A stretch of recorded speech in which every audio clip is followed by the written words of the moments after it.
Brought to you from the state of Connecticut, capital city of Hartford, this is a Department of Developmental Services production.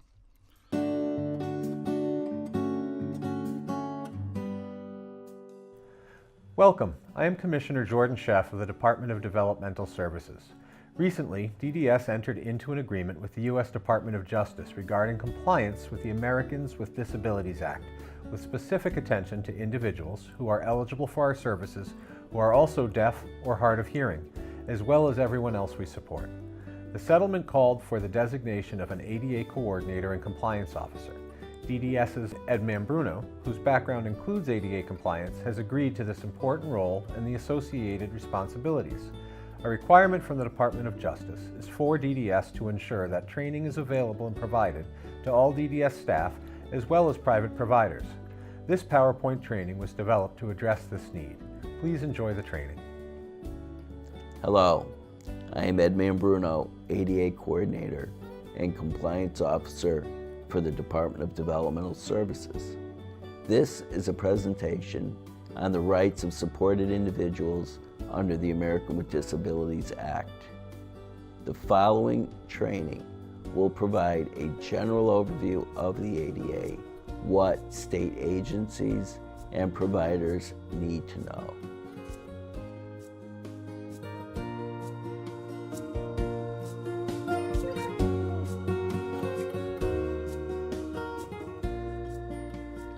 Hello, my name is Jamie Leatherath, and I am the Self-Advocate Coordinator for the ARC Quinnipiac Valley. My job at the ARC is to enhance the lives of my peers by mentoring leadership skills and providing individuals with the knowledge necessary to become independent self-advocates and active members of the community. I am also the Secretary of the Governor's Council on Developmental Services. Quiz. Please test your knowledge on the following quiz questions as best you can. At the end of this presentation, we will review the answers. ADA facts. How many people living in the United States and Connecticut have disabilities? In the U.S., 56.7 million people are self-identified as people with disabilities. Comparatively, of the 3.6 million people living in Connecticut, 500,000 have a disability. Every day, 10,000 people in the United States are turning 65 years old. The reality as we know it is this incidence of disability increases with age. 1 in 5 Americans will experience a disability sometime during the course of their lives. Here are some of the most common reasons for functional limitation: arthritis, back problems, heart disease, respiratory disease, diabetes and related conditions, hard of hearing. 25 million Americans report difficulty walking, yet only 3.4 million Americans use wheelchairs or scooters. This is projected to increase by 10% in the year 2030. Civil rights laws. Section 504 of the Rehabilitation Act of 1973 is a civil rights law that prohibits discrimination on the basis of disability. This law applies to public, elementary, and secondary schools, amongst other entities. In 1990, Congress passed the Americans with Disabilities Act, better known as the ADA.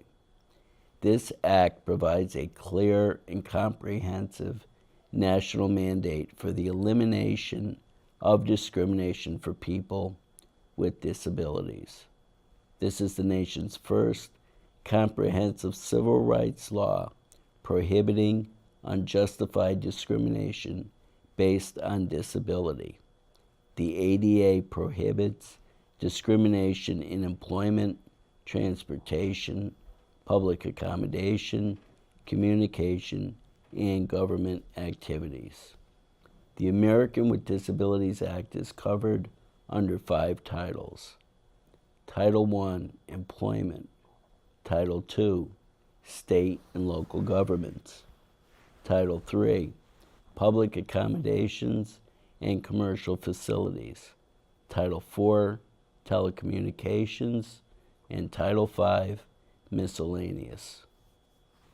DDS must designate at least one employee to coordinate the responsibilities of the ADA. I will be serving as DDS's agency-wide ADA Compliance Coordinator. Currently, the responsibilities and duties of the ADA Compliance Coordinator are an ADA informational source, point person for inquiries, conflict resolution, and compliance manager. DDS will notify the public and individuals we support on how to file a complaint, who to contact, and how to request services such as auxiliary aids. Notices of accommodation and grievance procedures will be placed in common areas for the public, staff, and individuals we support. Definition of disability is an individual who has a physical or mental impairment that substantially limits a major life activity. Here are some activities emphasizing people's abilities. Service animals providing assistance. The United States has over 124 million people with low vision or vision loss short of blindness, according to the 2010 census. Here are some different types of assistive technology. People who are blind.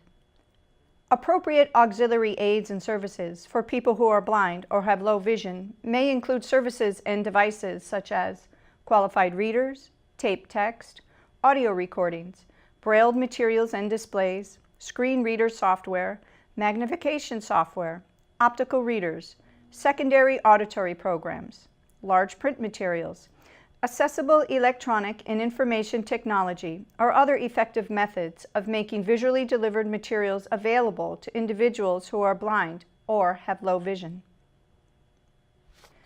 People who are deaf.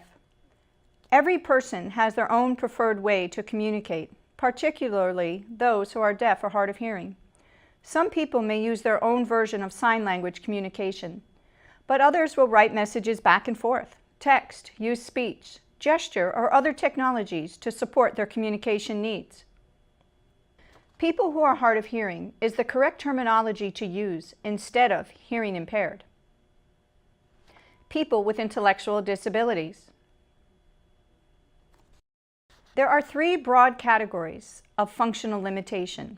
Physical, with subcategories of mobility, dexterity, strength, and stamina. Sensory, sight, hearing, speech, touch. Brain-based, learning, developmental, mental health, and cognitive. People with hidden disabilities. Not all disabilities are noticeable or apparent. Some examples of hidden disabilities: acquired or traumatic brain injuries, epilepsy, psychiatric illnesses, cancer, diabetes, learning disabilities, Crohn's disease, and alcoholism are some examples of hidden disabilities. Episodic. Disabilities can be episodic if they substantially limit a major life activity. A few examples of episodic impairments are bipolar disorder, post-traumatic stress disorder, and epilepsy. General non-discrimination. An agency's relationship with providers. A public entity, in providing any aid, benefit, or service, may not directly or through contractual, licensing, or other arrangement on the basis of disability deny a qualified individual with a disability the opportunity to participate in or benefit from the aid, benefit, or service. Department of Justice example. A private, nonprofit corporation operates group homes under contract with a state agency for the benefit of individuals with disabilities. The homes are considered places of public accommodation under Title III. Public accommodations and commercial facilities because they provide a significant level of social services. A state agency must ensure that its contracts are carried out in accordance with Title II, state and local governments, and the private entity must ensure that the programs comply with Title III, public accommodations and commercial facilities accommodations. General non-discrimination. This is an example of general non-discrimination. An individual is hard of hearing and asks for amplifying hearing aids for their day program. Should you provide this accommodation? Absolutely. Under Title IV Telecommunications. Hearing dogs assist deaf and hard of hearing individuals by alerting them to a variety of household sounds such as door knocks or doorbell, alarm clock, oven buzzer, telephone, baby cry, name call, or smoke alarm. Dogs are trained to make physical contact and lead their deaf partners to the source of sound. Communications with people with disabilities must be effective. Here are some examples of assistive technology. Telecommunications Relay Services, TRS, permit persons with a hearing or speech disability to use the telephone system via a text telephone, TTY, or other device to call persons with or without such disabilities.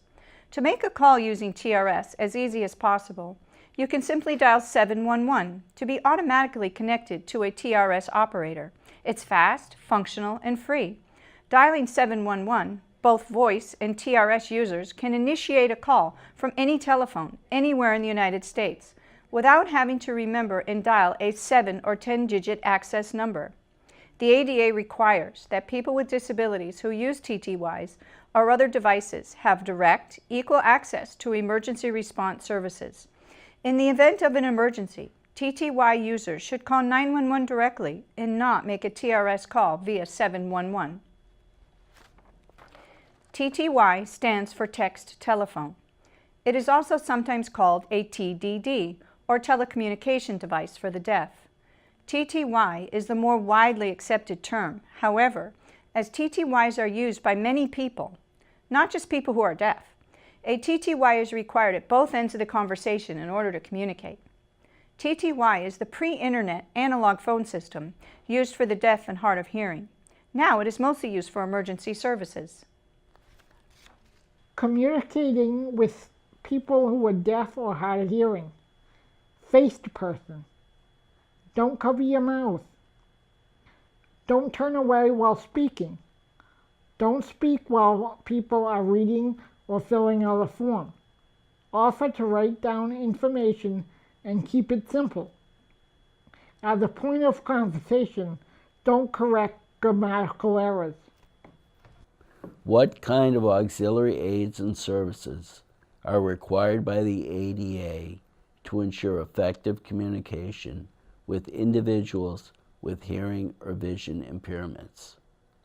Appropriate auxiliary aids and services may include services and devices such as qualified interpreters, on-site or through video remote interpreting services, otherwise known as VRI, note takers, real-time computer-aided transcription services, written materials, exchange of written notes, telephone headset amplifiers, assistive listening devices, assistive listening systems, telephones compatible with hearing aids, closed caption decoders, open and closed captioning, including real-time captioning, voice, text, and video-based telecommunication products and systems,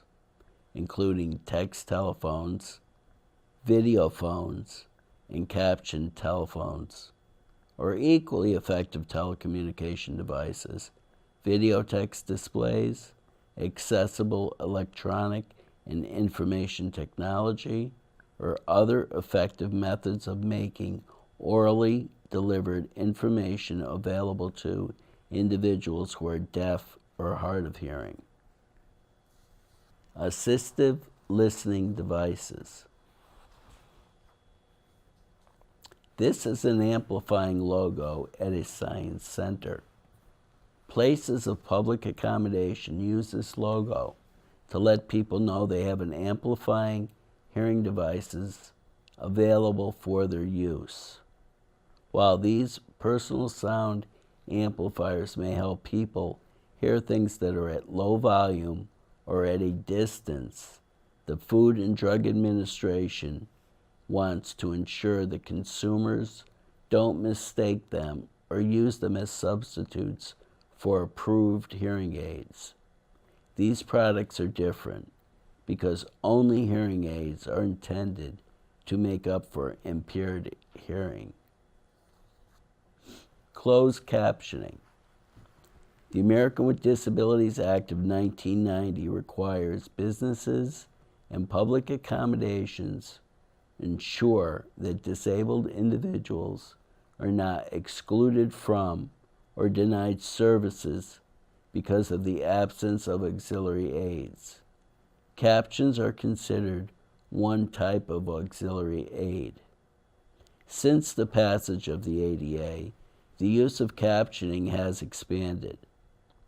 Entertainment, education, information, a National Institute on Deafness and Other Communication Disorders maintains a directory of organizations that can answer questions and provide printed or electronic information on captioning.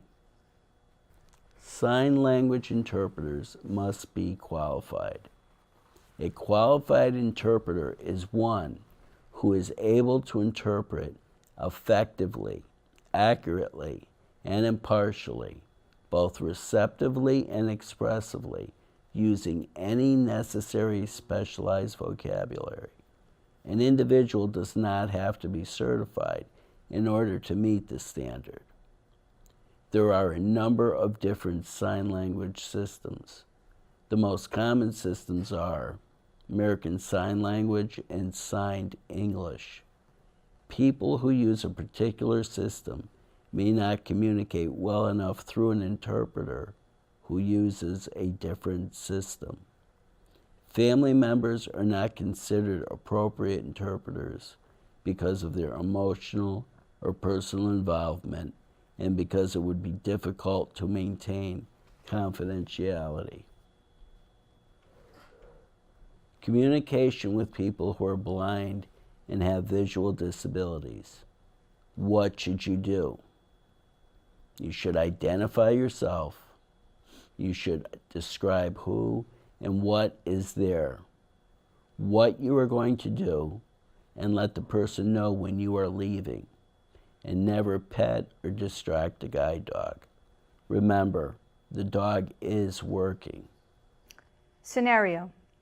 A parent, who is also the guardian, requests a copy of the Emergency Individual Fact Sheet Instructions form. Because she has a sight impairment, she requests it in 40-point font. ADA issue? Yes. Can you name the ways you can accommodate? Huge large print, braille, email, audio, etc. Here is an example of material in large print. If the individual makes a request for large print, try to provide it. For general use, 18-point font is preferred. Louis Braille. Louis Braille was blinded as a result of an early childhood accident working in his father's workshop.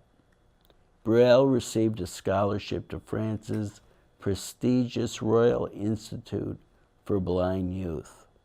While still a student there, he began developing a system of tactile code that would allow blind people to read and write quickly and efficiently. Inspired by the code used by the military when absolute silence was needed to communicate on the battlefield, Braille developed a new method specifically for the needs of the blind. Several years after his death, this system became universally recognized. Appropriate auxiliary aids and services for individuals who are blind or have low vision may include services and devices such as qualified readers, taped text, audio recordings, brailled materials and displays, screen reader software, magnification software, optical readers, secondary auditory programs, large print materials, accessible electronic and information technology, or other effective methods of making visually delivered materials available to individuals who are blind or have low vision. Communication with people who have speech disabilities. When you communicate with people with speech disabilities, repeat back what you think the person is saying and ask the person to confirm. Ask yes or no questions and try your best to capture the details without using your own interpretation. People with speech disabilities often use synthesizers. Here are two examples of communication boards. The first using pictures to describe an activity, while the second is a computer-based software program that, when touched, will speak the activity. When providing an auxiliary aid, an entity is required to provide what the person wants, no matter how much it costs. True or false? This is false. You must provide the most effective way to communicate. Undue burden. An accommodation must be provided unless it would be an undue burden, financially or administratively. Undue burden means significant difficulty or expense. Under Title II, consider all the resources of the department. The decision needs to be made by the head of the public entity or designee. Provide in a written statement the reason for reaching the conclusion. ADA Standards for Accessible Design, Connecticut Building Code, includes the standards for facility accessibility under new construction, alteration, and additions. A copy is available for download at the web link shown. Title II access is for state and local governments. Review all programs, activities, and services. How would a person with a disability access them? Are there any non-structural solutions? Are there structural solutions? Provide enough facility access for equal opportunity to participate. Here we have a picture of a pre-ADA existing facility. How much accessibility is required here? Accessible facility. As you can see, a ramp was constructed to access the first floor. If all programs are accessible, then the accommodation has been met. Title II, state and local governments for existing facilities. As you can see, a door and a pathway were constructed for access to the ground level or first floor. Here we have an ADA checklist for existing facilities. You have the approach and entrance. You have access to goods and services, restrooms, and other, which includes alarms, drinking fountains, etc. Accessible route from site arrival points. When you go on the web and you're looking to see where to enter a building, some will have an accessible map showing you where to enter. Parking. Regular accessible parking is 60 inches minimum width. Van accessible parking is 96 inches to allow for a ramp that opens on the side, making room to move safely out of the vehicle. Here is an example of the hash marks for room after the ramp is deployed. If not all entrances are accessible, you must provide signs at inaccessible entrances. you must also direct the individual to where accessible entrances are by providing signage. This picture shows what not to provide. As you can see, it says, ring a bell for entrance. Where's the bell? Also, there appears to be a step. This is not quite a sufficient solution. They must provide better and equal access. No elevator. As we spoke about on the pre-ADA slide, if programs are on the second floor, you must provide a solution so that you can access the same programs on an accessible floor. Protruding objects can be dangerous for individuals who are visually impaired. Ever wonder what those chains hanging from a water fountain are for? Well, without them, a person who is blind could walk right into the water fountain. Counter height of 36 inches must be provided for individuals who use wheelchairs. An accommodation, usually associated with high counters, could be offering a clipboard to use. Dining services. Restaurants should provide at least 5% knee and toe clearance. The height of the table should be at least 27 inches so an individual can fit safely underneath. Some visual lights for fire alarms and audio sounds for street crossings are now being provided universally. So, how does everyone think they did on the quiz? We will review the answers now. On number 1, must a state or local government, public entity, assign at least one employee to coordinate ADA compliance if it has 50 or more employees? The answer is yes. Under Title II of the ADA, a public entity must assign at least one employee to coordinate ADA compliance if it has 50 or more full or part-time employees. Smaller entities are encouraged, but not required to have an ADA coordinator. On question number 2, should all state buildings that are open to public meet the requirements for new construction as specified in the ADA standards for accessible design?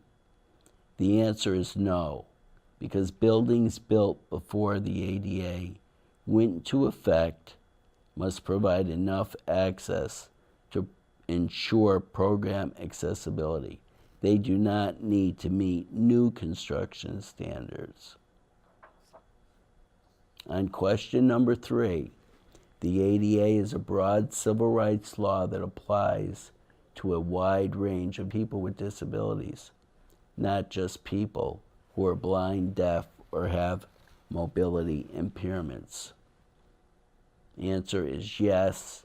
The ADA was enacted in 1990 and signed into law by President George H. Bush.